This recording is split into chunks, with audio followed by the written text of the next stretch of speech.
The Krath Dominion scout ship Vorkan drifted silently at the edge of human space. From the outside, there was nothing to mark the border, no beacons, no patrol ships, not even debris. To the crew, it looked like any other patch of the galaxy. But every spacer in the galaxy knew the stories. This was the invisible line no one crossed, and if you did, you didn't come back. Inside the bridge, Commander Jarak leaned over the navigation console. Adjust course 2 degrees. He ordered. His voice was calm, but his yellow eyes were fixed on the holographic display showing the black expanse ahead. We're just skimming the border, no deeper. The pilot, a thin, nervous male named Korth, tapped the controls. Course adjusted. But Commander, the transponder shows we are already close. He hesitated, too close. Jarak ignored the unease in his tone. We'll be fine. This is a reconnaissance mission. Nothing more. The Dominion wants accurate charts of the human frontier, that is all. At the back of the bridge, the ship's science officer Kaylor stared at his instruments. I'm picking up strange readings. Energy spikes. It's very faint. Could be background noise. He adjusted the sensors again. Or could be ships. Ships where? Jarak asked. Kaylor frowned. Everywhere. The crew laughed nervously. The main display showed nothing, only stars, distant and cold. This is why humans have their reputation, muttered one of the gunners. They rely on fear, ghost fleets, invisible weapons, old spacer stories. Stories have some truth, the pilot whispered. The Vorkon crossed the border. It happened without ceremony, without alarms. One moment they were in Dominion-charted space, the next they weren't. The ship's sensors immediately began showing strange interference patterns, like static crawling across the displays. Navigations. Glitching, Korth said. But our course is steady. Jarak's jaw tightened. Stay the course. 2 minutes inside, then we turn back. The comms officer suddenly looked up. Sir, our long-range transmitter just went offline. Jarak turned sharply. How? No signal. No damage. It's like it's been cut off from the rest of the galaxy. I can't even pick up Dominion traffic. For a moment, the only sound was the low hum of the ship's systems. Then Kaylor spoke, his voice tight. Something just passed behind us. Everyone. On the bridge froze. Jarak turned toward him. A ship? I don't know. It was massive, at least 10 kilometers in length. The sensors didn't detect it, but the gravimetric readings spiked like a moon had moved past us. The pilot glanced over his shoulder toward the rear viewport, even though there was nothing to see but darkness. Sir, permission to leave. Now, before Jarak could answer, the lights flickered. Just for a moment. Just enough for the shadows to move. The science officer's console beeped. Energy signature very close. The lights went out. Darkness swallowed the bridge. The faint glow of emergency panels lit the crew's faces, pale and tense. The hum of the engines had stopped. There was no vibration, no movement. It was as if the Vorkan had been plucked out of space and placed into nothing. Restart. The drives, Jarak ordered.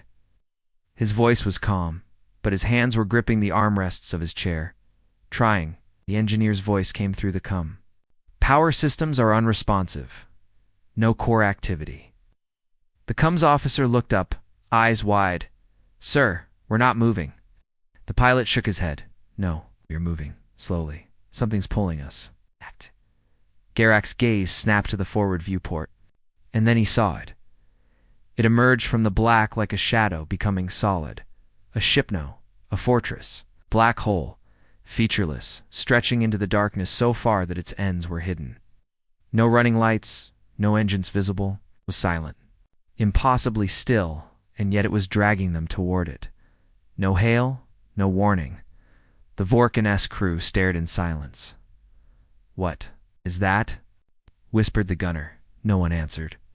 The black ship grew larger, filling the viewport until it felt like the Vorkan would be swallowed whole. As they drew closer, they passed something drifting in the void. The crew turned to look. It was another ship, alien design, maybe a century old intact, but dark. No power, no movement. And inside the viewport's faint reflection, shapes moved past the windows. like shadows walking where there was no light.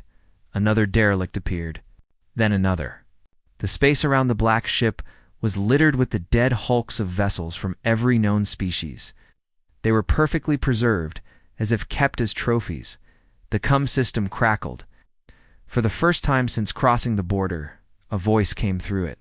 Was calm, cold, human. You weren't invited. Oh. The voice cut off. No threats.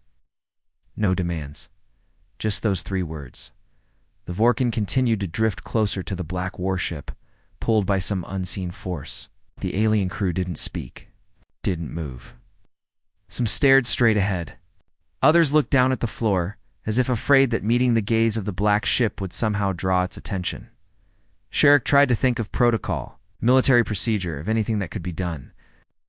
But none of the stories he had heard, none of the whispered warnings in distant spaceports, had prepared him for this. The humans hadn't fired a shot. They hadn't shown their faces. They hadn't even told the crew what would happen next. And somehow, that was worse. Somewhere deep inside, in a part of his mind he had never listened to before, Commander Jarak realized the truth. They weren't going to leave human space, not alive. The Vorkan floated in the shadow of the black warship. No one on the alien crew had moved in minutes. The ship's artificial gravity still worked, but nothing else responded. The main engines were dead.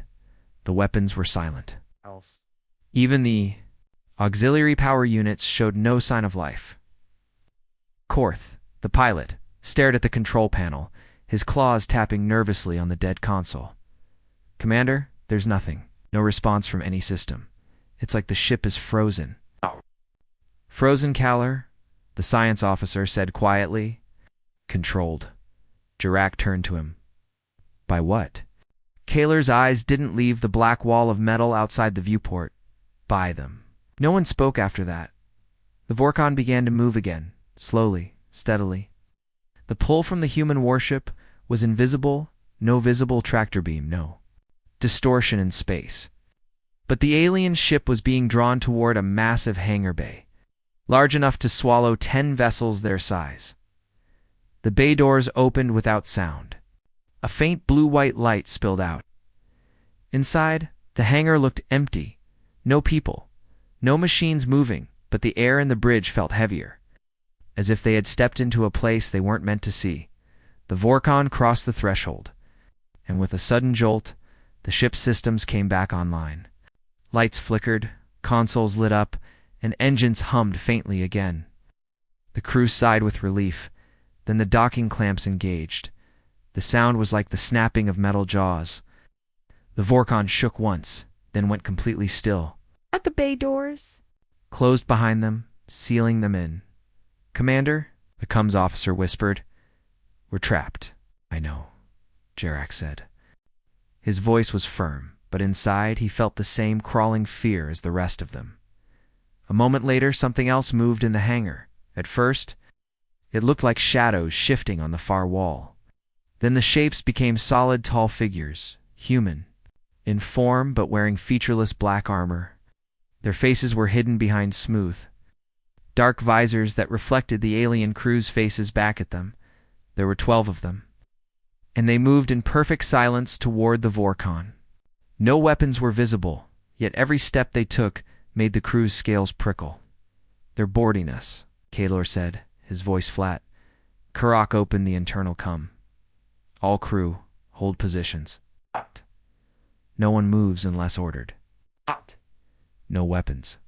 He knew that if humans had the power to drag their ship here effortlessly, any act of resistance would be suicide. The boarding ramp hissed open. A rush of cold, dry air swept into the corridor. The black armored figures stepped inside, their boots making no sound on the metal floor. They split into pairs, moving through the ship with precision. One of them stopped at the bridge entrance. It stood still for a heartbeat, visor fixed on Jarak. Then, without a word, it stepped aside and gestured for him to follow. Commander. The pilot began, but Jarak raised a hand. I'll go, he said. Stay here. Do not provoke them. He followed the silent human down the corridor, his footsteps echoing in the stillness. They passed through the airlock into the hangar, and Jarak realized just how massive the space was. Ships of every design and origin were docked here, some small like the Vorkan, others the size of war cruisers. All were silent. All looked untouched, as if they had arrived yesterday, though some designs were centuries old. No, crews moved among them. The human led him across the hangar toward an open passageway. As they walked, Jarek's eyes caught movement to the side another ship, one he recognized from old Dominion records. It had gone missing 30 years ago. Seeing it here, perfectly intact, sent a chill through him. The passageway ended in a large chamber. It was bright, the light harsh against the eyes. Center stood a single table. A second human waited there, also in black armor. "Sit," the human said. The voice filtered but clear. Jarak sat. The human leaned forward slightly. "Why did you enter?" Jarak swallowed. "Our charts showed this as unclaimed space. We're surveying." The human was still.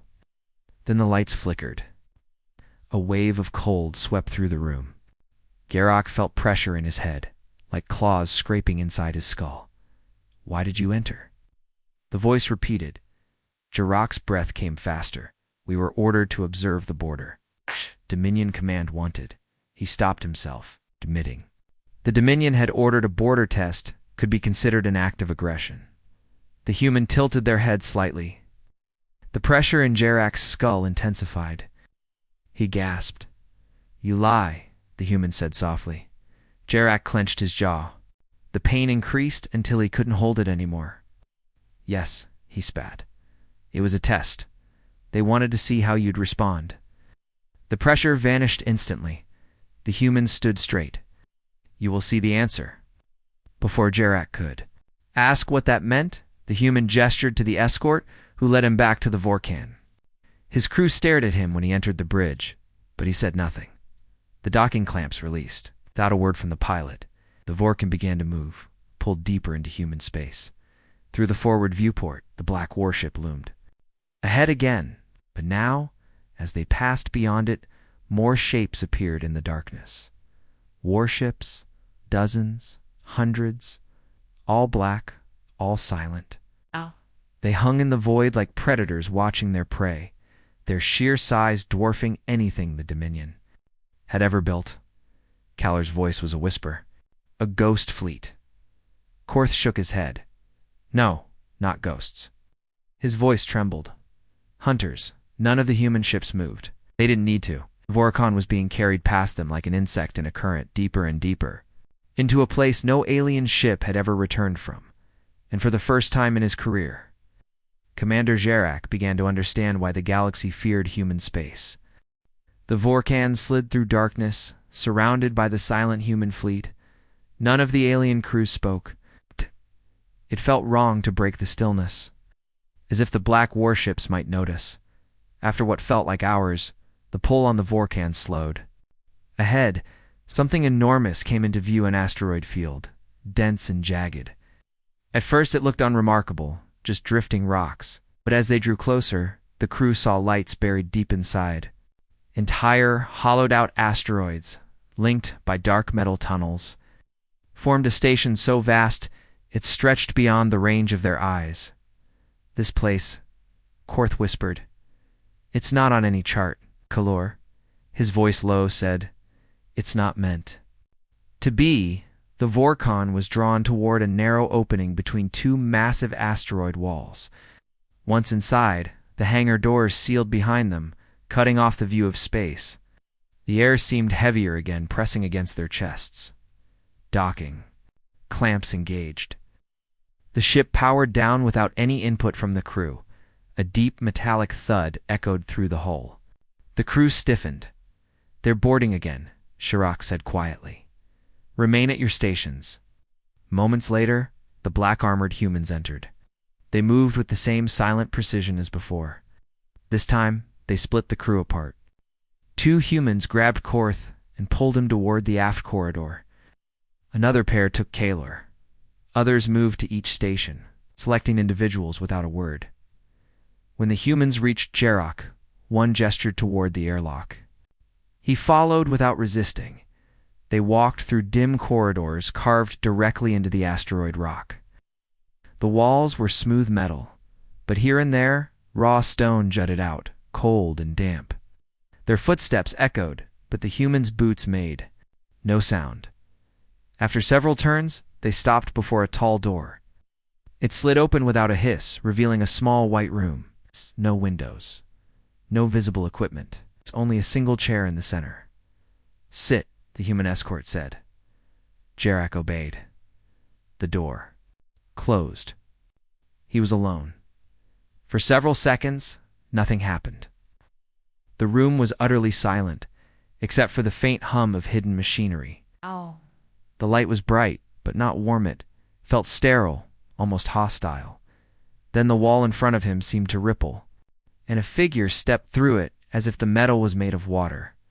It was another human in black armor, face hidden behind the smooth visor. They stopped 2 steps away from him. "Why did you enter?" the human asked. The voice was calm, deep filtered through the helmet. Jarak kept his voice steady. "We're on a mapping mission. We did not intend to intrude." The human tilted their head slightly. The lights flickered. Jarak felt a sudden pressure in his mind, a crawling sensation that pushed behind his eyes. "You lie." Jarak flinched. "We were ordered to." He stopped himself. The Dominion's plans were not meant for outsiders. The pressure increased. It was not pain, not exactly, but something worsened, invasive weight that made his thoughts feel like they weren't his own. Images flickered in his head, memories of the Vorkon crossing the border, the conversations on the bridge, the Dominion Council chamber where his orders were given. He tried to push them away, but the harder he resisted, the stronger the pressure became. Finally, it was too much. "Yes," he said, his voice hoarse. "It was a test. The Dominion wanted to see your defenses." The pressure vanished instantly. The humans stood still for a long moment. "Now you have seen them," they said at last. The visor tilted down slightly, as if studying him. "Do you know why no one enters human space without permission?" Jarak said nothing. The human leaned closer. The voice dropped to a near whisper. "Because we allow no second chances." The room went dark. When the lights came back on, the human was gone. The door slid open. His silent escort returned and led him out. They passed other white rooms. In one, Jarak caught a glimpse of Korth sitting with his head in his hands, shaking. In another, Kaller sat very still, eyes wide, staring at nothing. The humans led Jarak into a vast corridor that curved gently upward. The walls here were lined with glass panels. Inside each panel was an object, some weapons, some flags, some pieces of alien technology. Jarak slowed when he realized what he was seeing. They were trophies. Every one of them was labeled in human script, but the names were familiar empires that had vanished from the galaxy, the Zarin enclaves, the Vorn clans, the Uath Confederacy. Dozens more. Each display case marked with the same single word beneath the name, extinct. The escort kept walking, but Jarak stopped in front of an empty case. It had only one label, Krath Dominion. He stared at it for a long moment, his throat dry. The human nearest him finally spoke. "Hey, it is not yet filled." Jarak forced himself to move. They reached another hangar. It's one filled with more alien ships, silent, powerless, preserved exactly as they had been the day they arrived. The humans returned him to the Vorkon without a word. As he stepped onto the bridge, the docking clamps released. The ship began to move again, deeper into the asteroid network. No one spoke. The crew's eyes were wide, and their faces were pale. Each had been in one of those white rooms. Each had faced their own human interrogator. Jarak sat in his command chair, but his hands rested limp on the armrests. They were still alive. But for the first time since crossing the border, he wasn't sure that was a good thing. The Vorkon moved slowly through the dark corridors of the asteroid station. Outside the viewport, walls of stone and metal loomed close, lit only by thin strips of cold white light. The ship felt small here, like an insect crawling through the veins of some ancient sleeping beast. The alien crew stayed silent. None of them dared to ask where they were being taken. The humans didn't speak, didn't send messages, didn't give orders, yet the Vorkan followed an exact path, pulled deeper and deeper into the hidden heart of the station. Finally, the ship entered a massive chamber. It was so large that the crew couldn't see the far wall. The walls glittered faintly, lined with transparent panels. Behind each one was something different: objects, relics, fragments of alien ships, weapons, flags, even pieces of armor. Kurok felt his stomach tighten. This wasn't just storage. This was a collection. A sudden voice came over the ship's com. It was human, the same calm tone they had heard before. Disembark. Follow the guides. The docking clamps engaged, locking the Vorkan in place. A boarding ramp extended automatically. Crew looked to Jarak. He gave a short nod. We go together. They stepped out into the vast chamber. The floor was polished black metal, reflecting the cold light from above. The air was crisp, almost too clean, carrying a faint metallic temps. Waiting for them were 4 humans in black armor. Without a word, they began walking, expecting the aliens to follow. The crew moved in a tight group. Their footsteps echoed in the empty space. As they passed the first row of panels, Korth slowed. Behind the glass was the broken bow of a warship, its surface marked with strange symbols. The nameplate in human and alien script read, Vorn Clan Flagship. Beneath it a single word, extinct. The next panel held a shattered banner of deep red, Cloth Uath Confederacy, extinct. The panels went on and on. Kalor whispered, These are the Lost Empires, all of them. Jarek's eyes scanned the displays.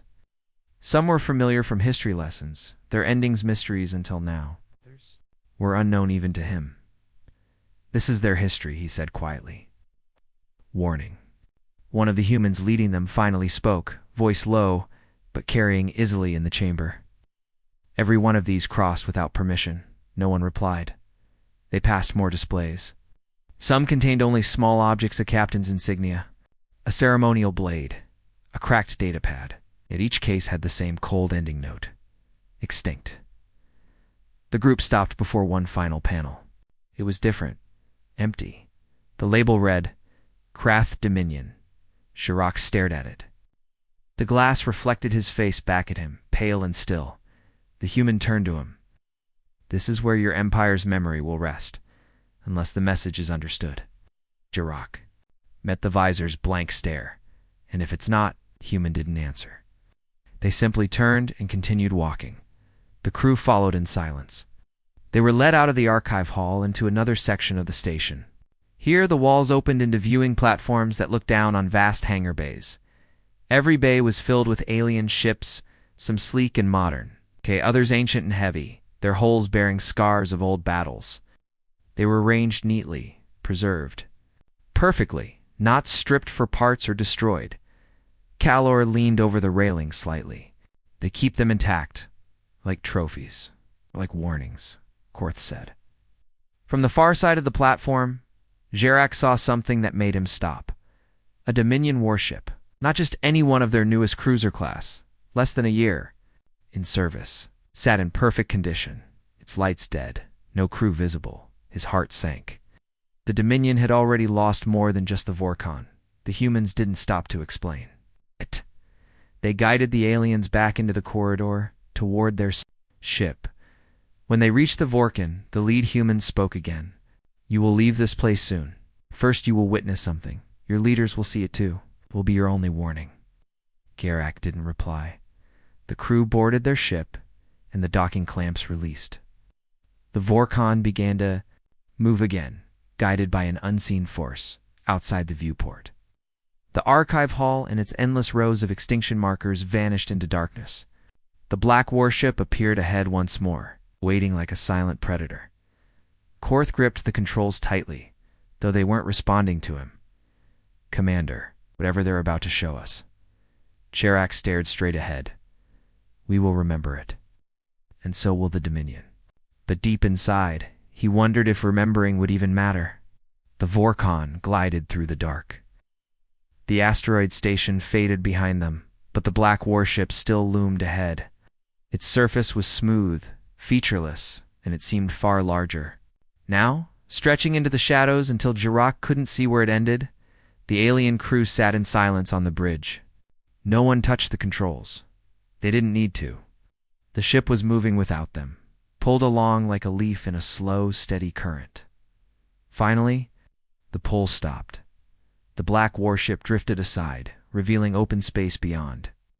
But there was something else there: light, movement. In a shape so huge it took the crew several seconds to understand what they were seeing. It was a Dominion battleship. One of their finest, armed with plasma cannons, torpedo banks, and shield arrays strong enough to withstand any known attack. It was just sitting there, engines cold. No crew visible. As that, Kalora's voice caught in his throat. The Iron Fang? It's been missing for 2 weeks. Before Jarek could respond, a human voice came over the Vorkan SCOM system.com, measured, without any emotion. You will record this. Your leaders will see it. Your people will understand. Alien crew looked at one another. Jarek gave a single nod. The COM officer activated the ship's recorder. The black warship began to move toward the Dominion battleship. Slowly, patiently. There was no weapons fire, no energy spikes, nothing to signal an attack. The two ships simply drifted closer together, until their hulls were only a short distance apart, and then the battleship began to break. It started with a faint groan of metal, picked up through the Vorkan S sensors. Then a ripple passed across the Dominion ship's surface, as if invisible hands were running over it.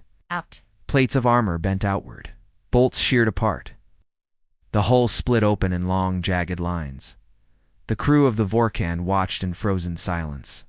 Sections of the battleship lifted away from its frame, slowly spinning into space. Entire gun decks detached cleanly, as if they were toys being taken apart by an unseen child. The engines came last, stripped free in a single, effortless motion. In less than 3 minutes, the Iron Fang was gone. Not destroyed, dismantled. Every piece floated intact. Drifting in perfect silence, the human voice returned over the COM. This is what we allow you to see. Korth swallowed hard. Allow. The voice ignored him. Step into human space uninvited. And you will not step out again.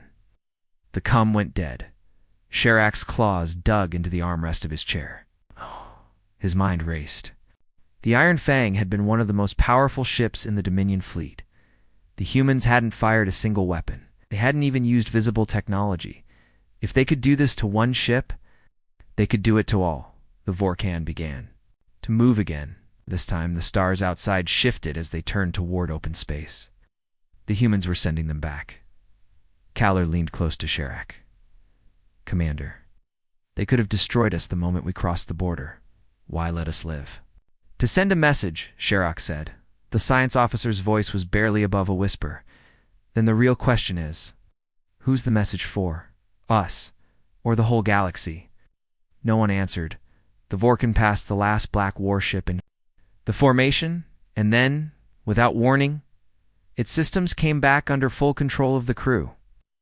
The pull was gone. The ship's engines hummed normally again. They were free. Or at least, that's what the humans wanted them to think.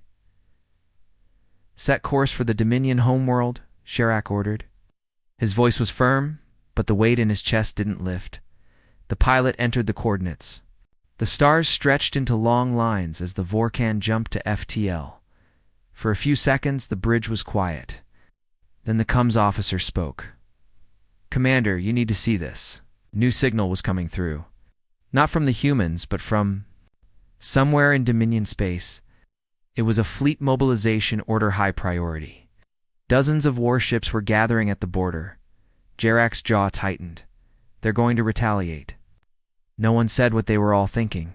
If the Dominion sent its fleet into human space, they had just seen what would happen, and the humans had already shown them this had been mercy. The Vorkan's return to Dominion space should have brought relief. Instead, every crew member felt heavier, as if the weight of human space clung to them like cold dust that wouldn't wash off. Sharak left the bridge only once to send a sealed report to High Command. He wrote every detail with careful precision, what they saw, what they heard, and the destruction of the Iron Fang. He didn't embellish. He didn't need to. The truth was terrifying enough. 2 days later, the reply came. High Command had ordered the Vorkan to remain in orbit over Tarvin Prime until the fleet assembled. The Dominion would strike back, and Jarak's testimony would be used as propaganda proof that humans were a threat that had to be crushed. But Jarak didn't feel like a survivor of an enemy attack. Felt like a messenger carrying a warning. No one wanted to hear. That night, while the crew rested, the Vorkan's sensors detected a faint signal. It wasn't Dominion. It wasn't encrypted. It was open. The comms officer hesitated before waking Jarak's commander. Commander, you need to see this. The signal was weak, barely holding together across the void. A repeating loop. A single line of human speech. You have been allowed to leave. You will now deliver our message. Jarak's mandibles twitched. They're still here. The officer's claws tapped across the console. Source is impossible, Commander. The signal is coming from inside the Dominion home system. How near? Our primary shipyard. Show me. The holoscreen flickered. It showed the Dominion's Pride Dock Array 7. Hundreds of ships in varying stages of construction. Lights glimmered from its spine like jewels in the dark. But now, something else was there. A black warship. It wasn't moving. It didn't need to. Dominion defense ships circled it nervously, keeping their distance. Commander, comes. Officer whispered, they're inside the most secure space we have. The looped human message ended. And then without warning, the holoscreen shifted to live footage from the shipyard itself.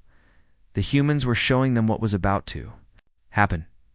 The black warship rotated slowly, its featureless surface reflecting faint starlight. Then a ripple passed across the nearest Dominion frigate. It wasn't weapons fire. It wasn't a shield impact. The frigate simply came apart. Hull plates lifted free, spinning away like falling leaves. The engines detached in one piece. Weapon mounts slid from its housing without resistance. The humans weren't destroying ships. They were unbuilding them. Panic broke out among the dock workers. Shuttles fled the station in chaotic bursts. But the humans ignored the fleeing craft. They didn't care about survivors. They cared about the display. Another frigate came apart, and a destroyer. Then half-finished cruisers on the dry docks began to split into neat sections, floating outward as if guided by invisible hands. And all the while, the black warship stayed perfectly still. On the bridge of the Vorkan, no one spoke. Watched in frozen silence, the humans weren't attacking randomly. They were dismantling only military ships. Civilian freighters and station modules remained untouched, floating unharmed in the chaos. Then, humans did something worse. The largest ship in the Yarda, brand new dreadnought, weeks away from completion, shuddered its massive spine, groaned and bent. Then, instead of dismantling it, the humans rotated the dreadnought until its front faced directly toward the Dominion homeworld. A new message came through.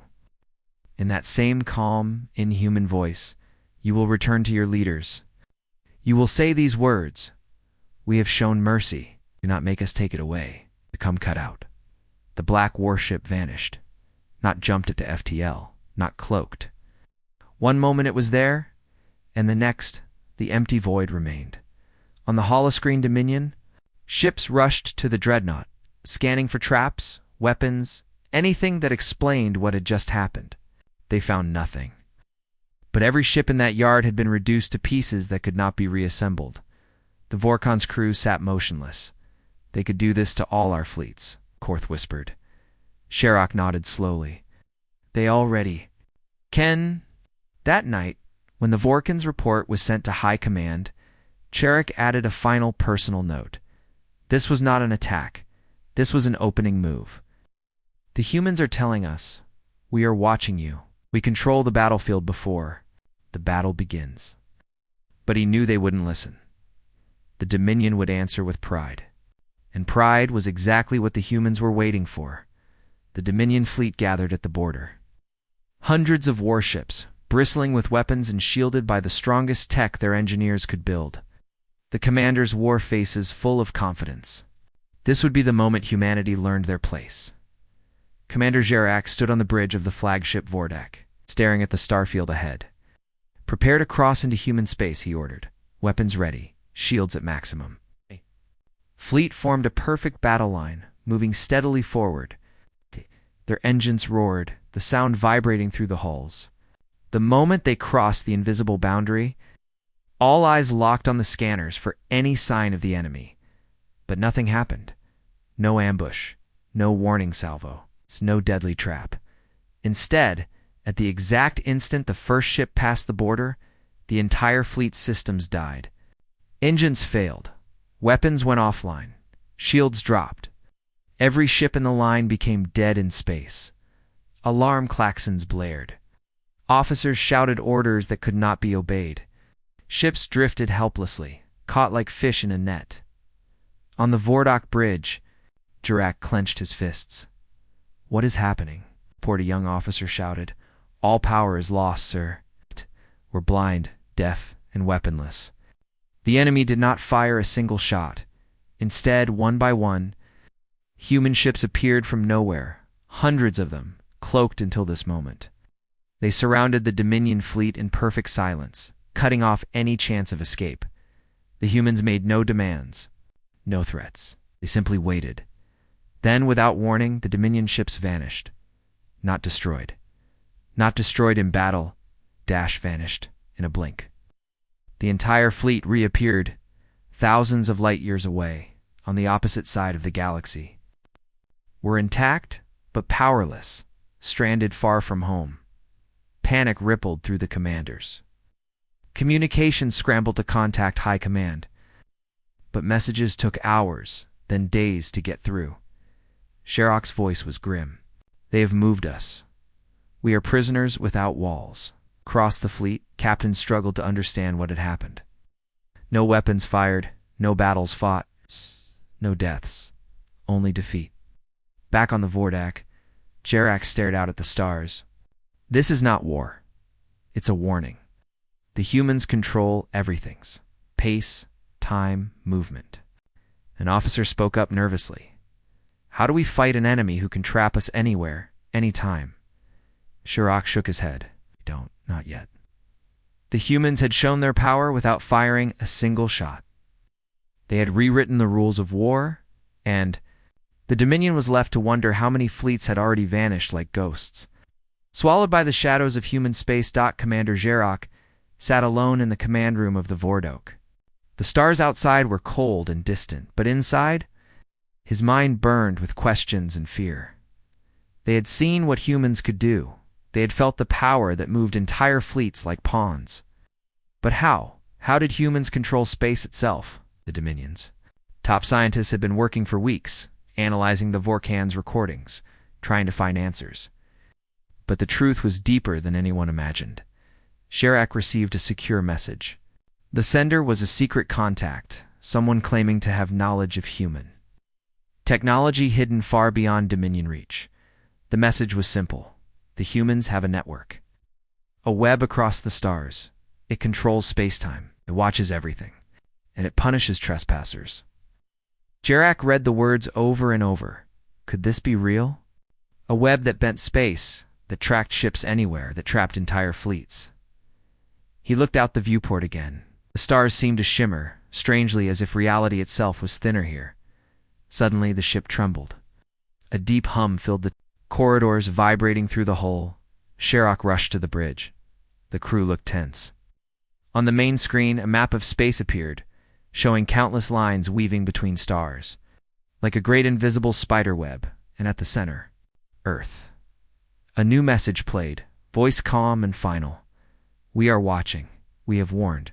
This is your last chance. Leave human space forever, or be lost to the void."